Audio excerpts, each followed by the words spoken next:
கிறிஸ்துவுக்குள் அன்பான தேவனுடைய பிள்ளைகளே, ஆண்டவராகிய இயேசு கிறிஸ்துவின் நாமத்தினாலே இந்த ஜூன் மாதம் 1ஆம் தேதி வாக்குத்தத்த செய்தியோடு உங்களை சந்திப்பதிலே நான் மிகவும் மகிழ்ச்சி அடைகிறேன். இந்த நாளிலே இந்த மாதத்திற்கென்று கர்த்தருடைய சமூகத்திலே ஜெபித்து தேவன் கொடுத்த வார்த்தையை உங்களோடு கூட ஒரு வாக்குத்தத்த செய்தியாக பகிர்ந்து கொள்ள தேவன் பாராட்டின நல்ல கிருபைக்காக தேவனுக்கு நன்றி செலுத்துகிறேன். கடந்த மாதம் முழுவதும் தேவன் நம்மளை அருமையாக பாதுகாத்து இந்த 6வது மாதத்தை காணும்படியாக கிருபை செய்திருக்கிறார். அவருக்கு நான் உள்ளத்தின் ஆழத்திலிருந்து நன்றியையும் ஸ்தோத்திரங்களையும் ஏறெடுக்கிறேன்.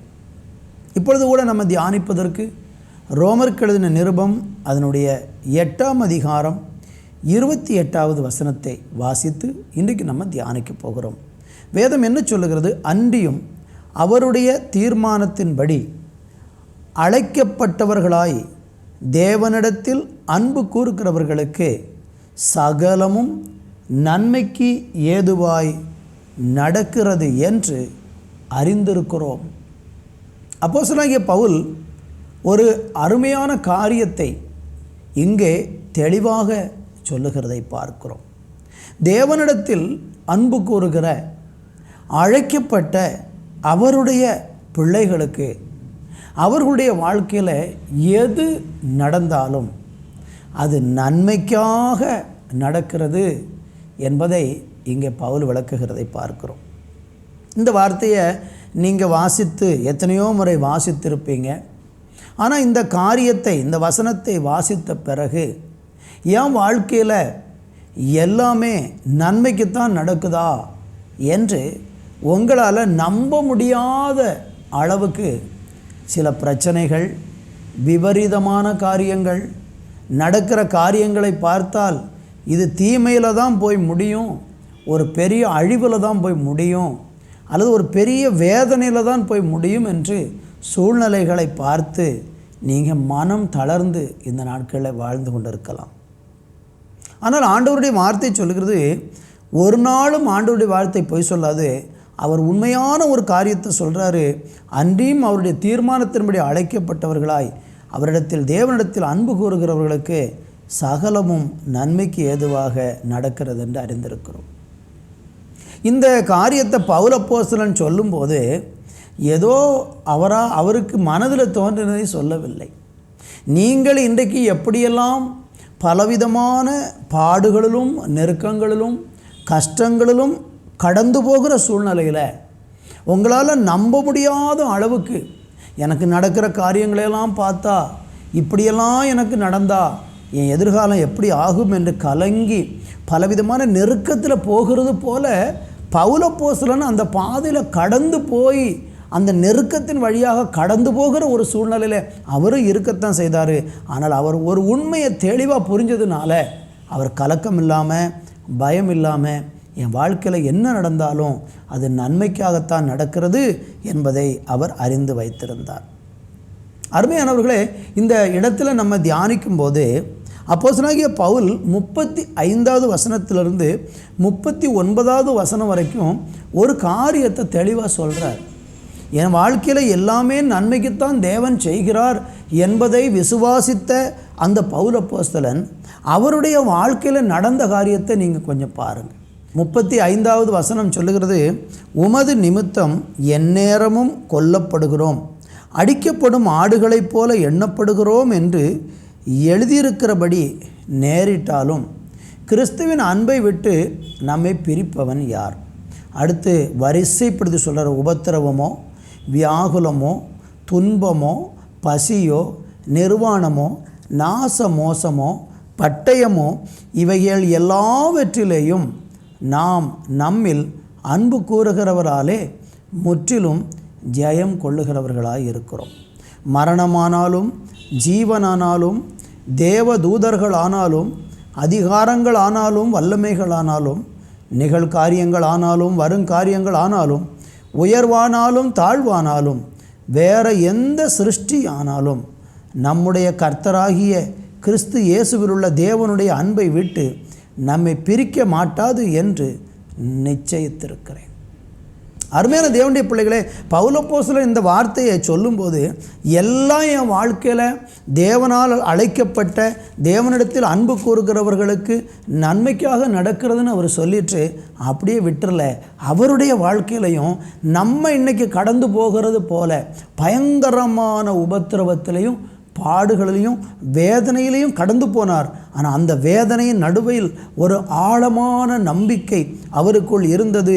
என்னவென்றால், அவர் எனக்கு நன்மையாகத்தான் எல்லாத்தையும் முடிய பண்ணுவார். என் வாழ்க்கையில் கஷ்டங்கள் வரலாம், எந்நேரமும் நான் அடிக்கப்படலாம், நான் கொல்லப்படுகிற ஆடுகளைப் போல கொண்டு போகப்படலாம். ஆனால் உபத்திரம் வந்தாலும், வியாகுலம் வந்தாலும், துன்பம் வந்தாலும், பசி வந்தாலும், நிர்வாணம் வந்தாலும், நாசமோசம் பட்டயம் எது வந்தாலும் அவர் சொல்கிறாரு, கிறிஸ்துவின் அன்பை விட்டு என்னை பிரிக்க மாட்டாது என்று நான் ரொம்ப ஸ்ட்ராங்காக நிச்சயித்திருக்கிறேன்னு 39 வசனத்தின் கடைசி வார்த்தையில் சொல்கிறார். என்னை கவனித்து கொண்டிருக்கிற அன்பான தேவனுடைய பிள்ளைகளே, கடந்த நாட்களிலெல்லாம் உங்கள் வாழ்க்கையில் நடந்த காரியங்கள், நீங்கள் கடந்து வந்த பாதைகள் கஷ்டமும் வேதனையும் கண்ணீரும் பாடுகளும் உபத்திரவங்களுமாக இருந்திருக்கலாம். ஆனால் அந்த பாதையிலெல்லாம் கடந்து வந்தபோது உங்களுக்குள்ள நிறைய கேள்வி, என் வாழ்க்கையில் ஏன் இப்படி நடக்கணும்? நான் தேவனுடைய பிள்ளை தானே, நான் அழைக்கப்பட்டிருக்கிறேன் அல்லவா, நான் தேவனிடத்தில் அதிகமாக அன்பு கூறுகிறேன் அல்லவா, பிற ஏன் எனக்கு இப்படியெல்லாம் தீமை நடக்கணும்? ஆனால் பவுல் சொல்கிறாரு, இந்த தீமையெல்லாம் நன்மைக்கு எதுவாக நடக்கிறது என்று நான் அறிந்திருக்கிறோம் என்று சொல்லுகிறதை பார்க்கிறோம். இன்றைக்கி நீங்கள் அதை குறித்து அறிந்திருக்கிறீங்களா? உங்கள் வாழ்க்கையில் நடக்கக்கூடிய பிரச்சனைகள், நீங்கள் இன்றைக்கு கடந்து போகிற பாடுகள், நீங்கள் கடந்து போகிற வியாதி, நீங்கள் கடந்து போகிற பொருளாதார நெருக்கடி, உங்களுக்கு ஏற்பட்டிருக்கிற அவமானங்கள், நிந்தைகள், இதன் நடுவிலெல்லாம் இந்த 28வது வசனத்தை உங்களால் நம்ப முடியுமா? இந்த ஜூன் மாதத்தில் கர்த்தர் உங்களுக்கு உறுதியாக ஒரு வாக்குத்தத்தமாக இந்த வார்த்தையை சொல்கிறாரு. நீங்கள் நம்புங்க, நீங்கள் விசுவாசியுங்க. தேவனிடத்தில் நீங்கள் தேவனுக்காக அழைக்கப்பட்ட அன்பு கூறுகிற உங்கள் வாழ்க்கையில் இந்த லிஸ்ட்டில் சொல்லப்பட்ட எல்லாம் நடந்தாலும் ஒன்றை நம்பணும், எல்லாமே நன்மைக்கு ஏதுவாக நடக்கிறது என்று நான் அறிந்திருக்கிறேன்னு சொல்லி நீங்கள் உறுதியாக நின்று பாருங்கள். நிச்சயமாக பவுலனுடைய வாழ்க்கையில் எல்லாம் நன்மையாக நடந்து முடிந்தது போல உங்கள் வாழ்க்கையிலையும் நடந்து முடியும் என்பதற்கு சந்தேகமே இல்லை.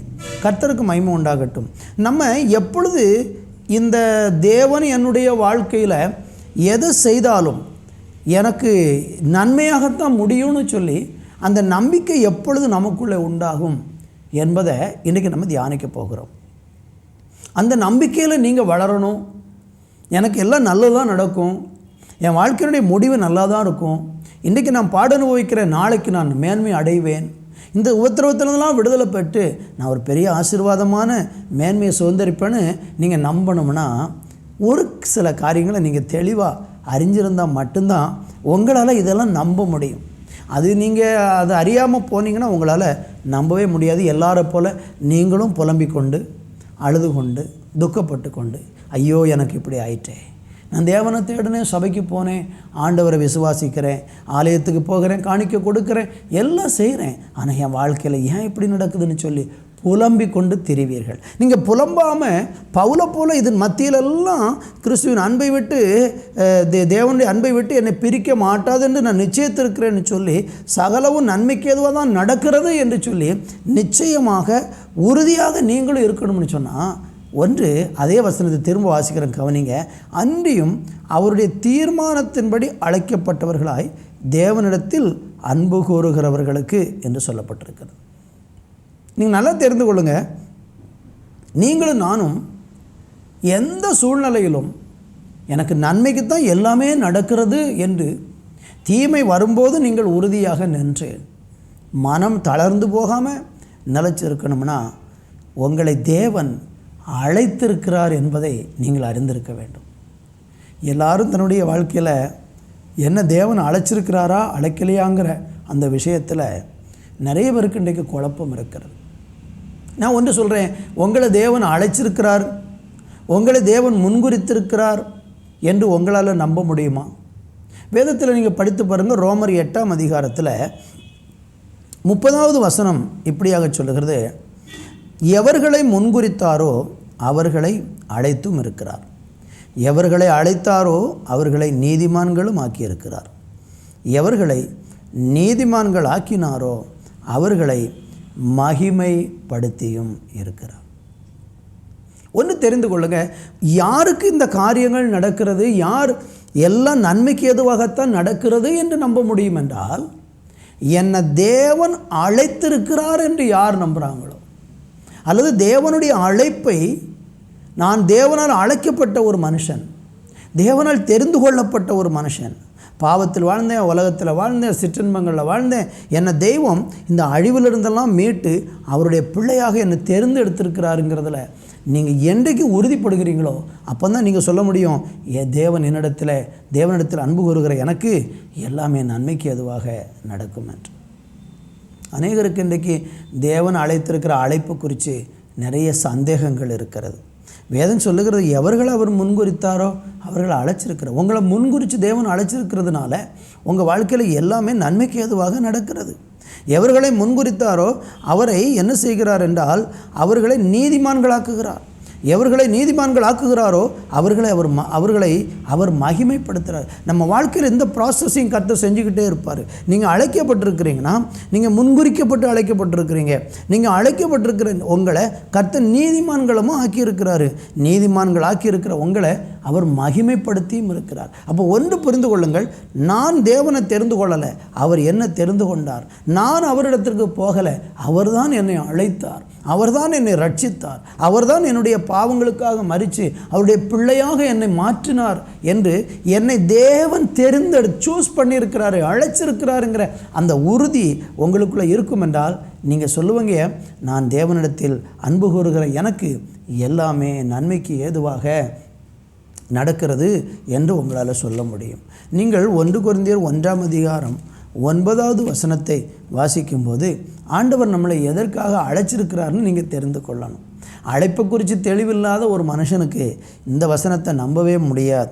9 சொல்லுகிறது, தம்முடைய குமாரனும் நம்முடைய கர்த்தருமாயிருக்கிற இயேசு கிறிஸ்துவுடனே ஐக்கியமாயிருப்பதற்கு உங்களை அழைத்த தேவன் உண்மையுள்ளவர்.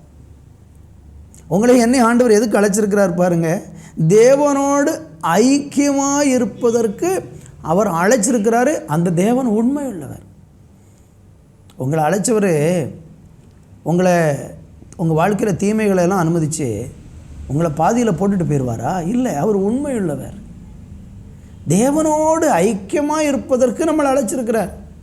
அப்போ தேவனோடு ஐக்கியமாக இருப்பதற்கு அழைக்கப்பட்ட நம்முடைய வாழ்க்கையில் எல்லாம் தீமைக்கா நடக்கும்? நடக்காது.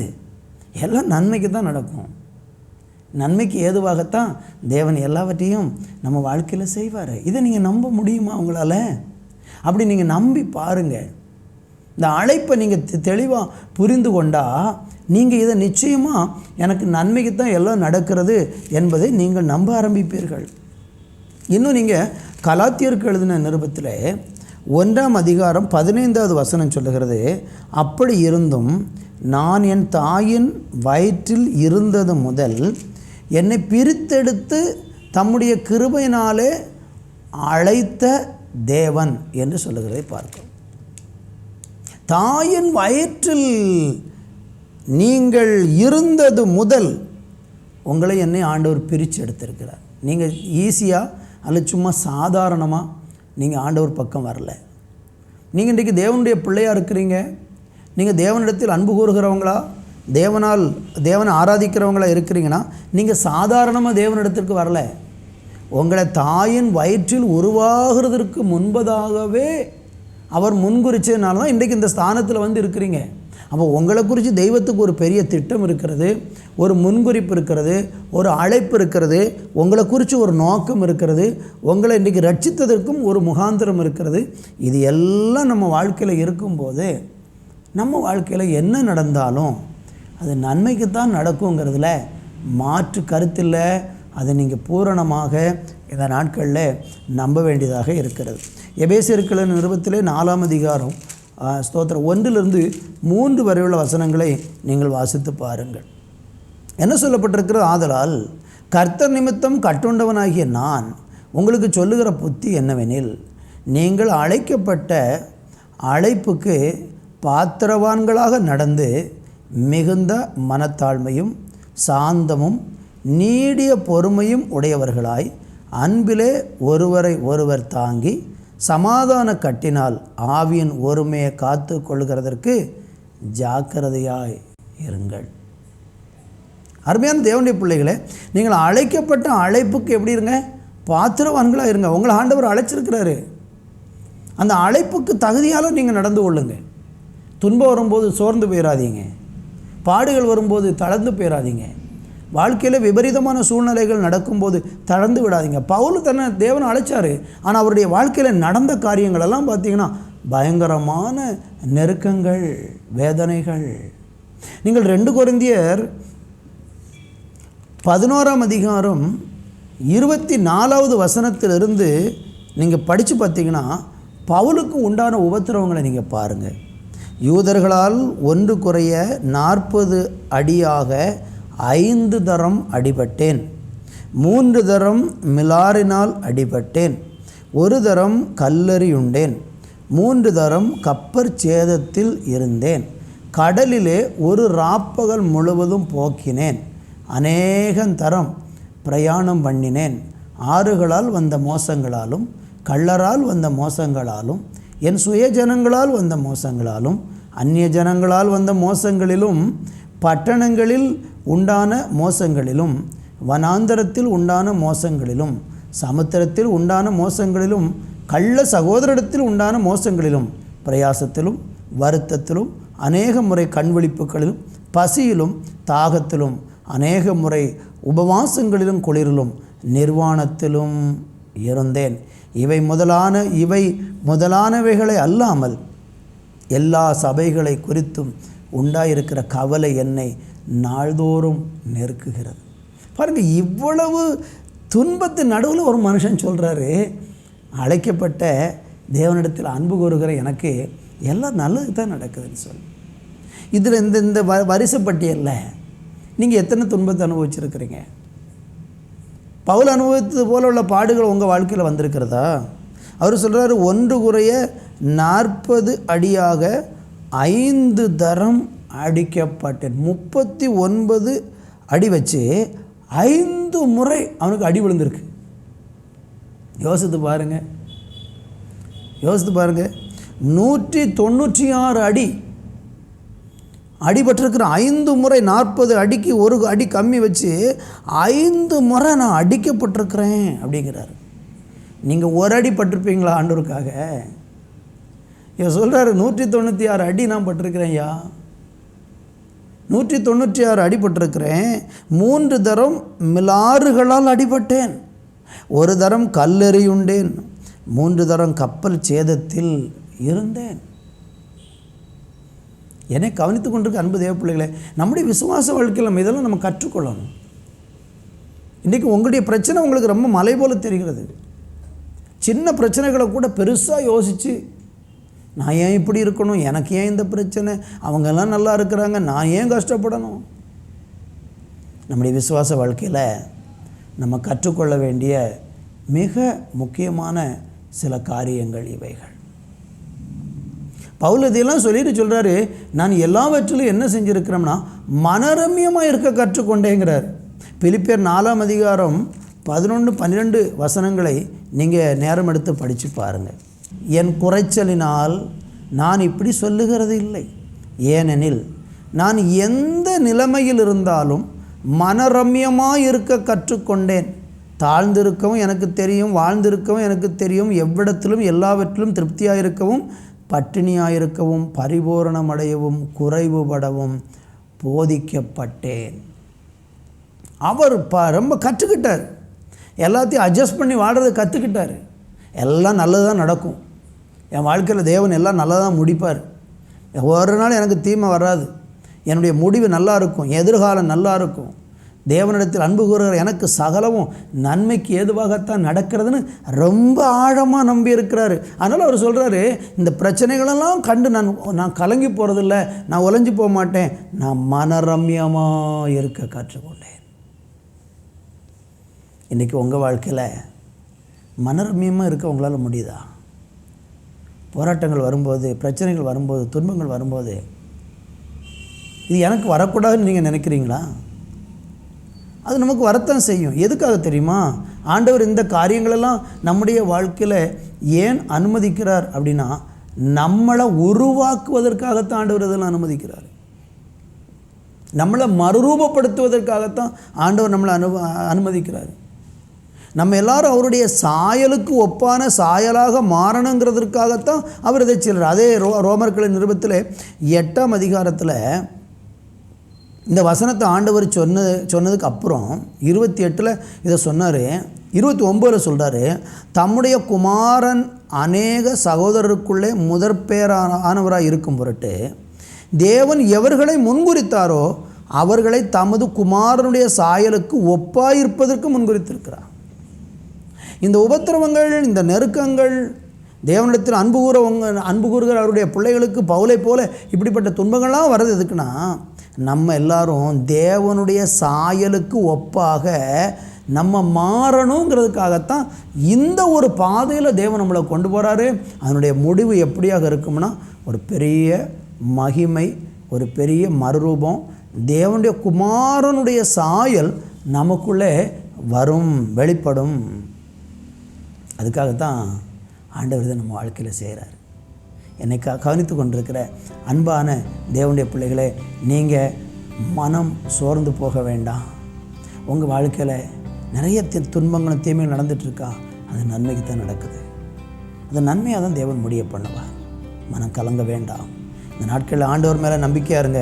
இந்த ஜூன் மாதத்தில் சொல்லுங்கள், என் வாழ்க்கையில் என்ன நடந்தாலும் பரவாயில்ல, எல்லாம் நான் தேவனிடத்தில் அன்பு கூறுகிறேன். அவர் என்னை அழைச்சிருக்கிறாரு, என்னை முன்குறித்து அழைச்சிருக்கிறாரு, தாயின் கற்பத்திலிருந்து என்னை முன்குறிச்சிட்டாரு, அதனால் எனக்கு எல்லாமே நன்மைக்கு தான் நடக்கும் அப்படின்னு சொல்லி நீங்கள் இன்றைக்கு நம்பி மன ரம்யமாக இருங்க. என்ன தான் வந்தாலும் நீங்கள் சொல்லுங்கள், கிறிஸ்துவின் அன்பை விட்டு என்னை பிரிக்க மாட்டாதுன்னு நான் ரொம்ப நிச்சயமாக இருக்கிறேன். இதனாலெல்லாம் நான் பின்மாற மாட்டேன், இதனாலெல்லாம் நான் சோர்ந்து போக மாட்டேன், இதனாலெல்லாம் தளர்ந்து போக மாட்டேன். அந்த பிலிப்பியர்களின் நிருபத்தில் நீங்கள் வாசிக்கும் அங்கே சொல்கிறாரு, என்னை பலப்படுத்துகிற கிறிஸ்துவினால் எல்லாவற்றையும் செய்ய எனக்கு பலன் உண்டு என்று சொல்லி 4:14 சொல்கிறாரு.